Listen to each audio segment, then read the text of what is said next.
शहीदों की चिताओं पर लगेंगे हर बरस मेले। वतन पे मिटने वालों का यही बाकी निशां होगा। नमस्कार दोस्तों, स्वागत है आपका इंडिया फॉर यू चैनल में। आपके साथ मैं हूं आपका दोस्त रवि। कारगिल में भीषण संघर्ष के बाद मिली विजय को लगभग 17 साल बीत चुके हैं। इस लड़ाई में हमारे 530 सैनिक शहीद हुए थे।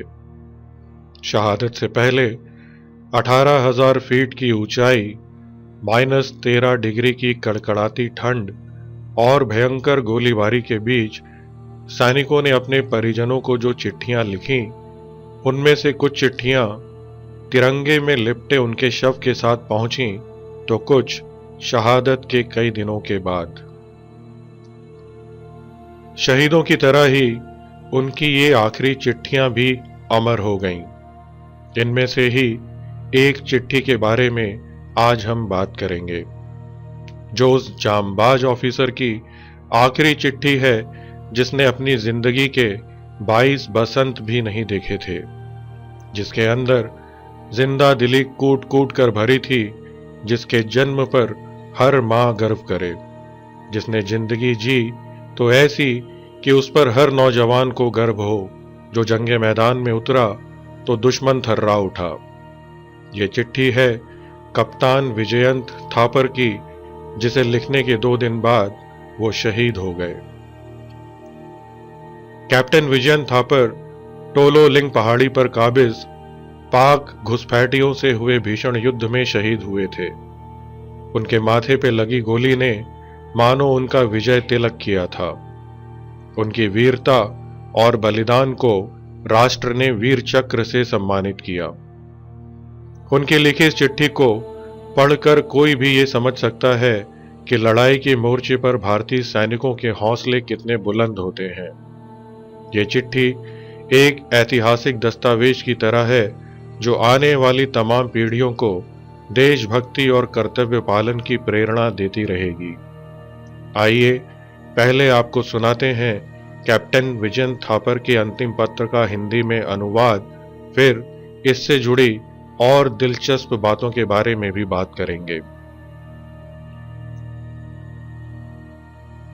डियर पापा, मम्मी, बर्डी और ग्रैनी, जब तक आप लोगों को मेरा ये खत मिलेगा, मैं दूर ऊपर आसमान से आप लोगों को देख रहा होऊंगा। मुझे कोई शिकायत अफसोस नहीं है, और अगर मैं अगले जन्म में फिर से इंसान के रूप में ही पैदा होता हूं, तो मैं भारतीय सेना में ही भर्ती होने जाऊंगा और फिर से अपने देश के लिए लड़ूंगा।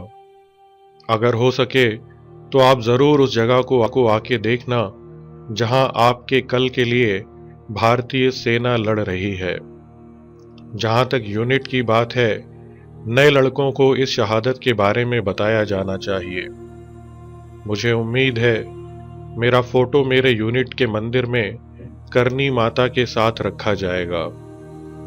मेरे मरने के बाद अगर संभव हो तो मेरे अंग दान कर देना, अनाथालय में पैसे दे देना, कश्मीर में रुखसाना को हर महीने 50 रुपए भेजते रहना, और योगी बाबा से भी मिलना। बर्डी को मेरी तरफ से बेस्ट ऑफ लक।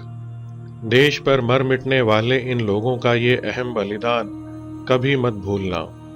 पापा, आपको तो मुझ पर गर्व होना चाहिए। मम्मी, आप मेरी दोस्त से मिलना, मैं उससे बहुत प्यार करता हूँ। मामा जी, मेरी शरारतों के लिए मुझे माफ कर देना। ठीक है, फिर अब समय आ गया है जब मैं अपने साथियों के पास जाऊं। Best of luck to you all, live life king size. Captain Thapar अपने परिवार के लिए जो अंतिम संदेश छोड़कर गए, उससे किसी की भी आंखें नम होना स्वाभाविक है। चिट्ठी में उन्होंने अपनी आखिरी इच्छा बताई कि अगर उनके परिवार के लिए संभव हो तो वे उन ऊंचे पर्वतों पर आएं और देखें जहां उनके जैसे सैनिक वीरता पूर्वक देश के लिए लड़ते हैं। अक्सर देखा जाता है कि एक बेटा अपने पिता की इच्छाओं को पूरा करता है, फिर चाहे वो उनके जिंदा होने के दौरान हो या फिर जिंदगी के बाद। लेकिन विजयंत थापर के पिता कर्नल विजेंद्र थापर ने न केवल अपने शहीद पुत्र के अंतिम पत्र का जवाब लिखा, बल्कि अपने शहीद बेटे की अंतिम इच्छा पूरी करने का भी बीड़ा उठाया। बात है अगस्त 2016 की, जब कैप्टन विजयंत के पिता कर्नल थापर 73 साल के थे और इस उम्र में 16,000 फीट ऊंचे पर्वत पर चढ़ना लगभग असंभव था। जवान बेटे को खोने की पीड़ा इंसान को तोड़ देती है, परंतु पिता ने अपने शहीद बेटे को श्रद्धांजलि देने के लिए उस पर्वत की तरफ कदम बढ़ा दिए। बूढ़ी टांगें, पीड़ादायक तापमान एवं वायु दबाव और कठिन चढ़ाई।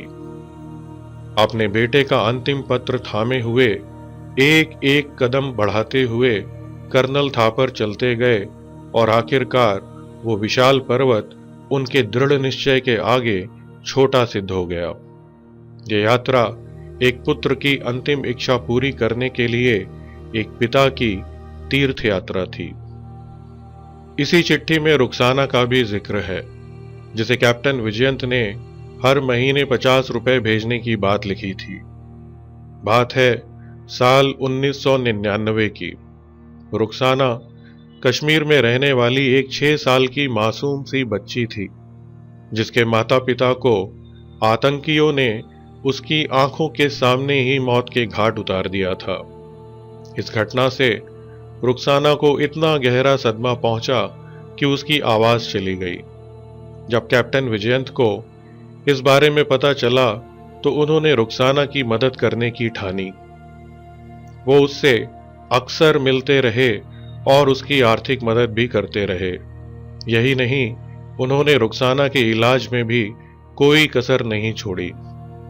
आज रुखसाना 22 साल की है और उसकी आवाज भी वापस आ गई है।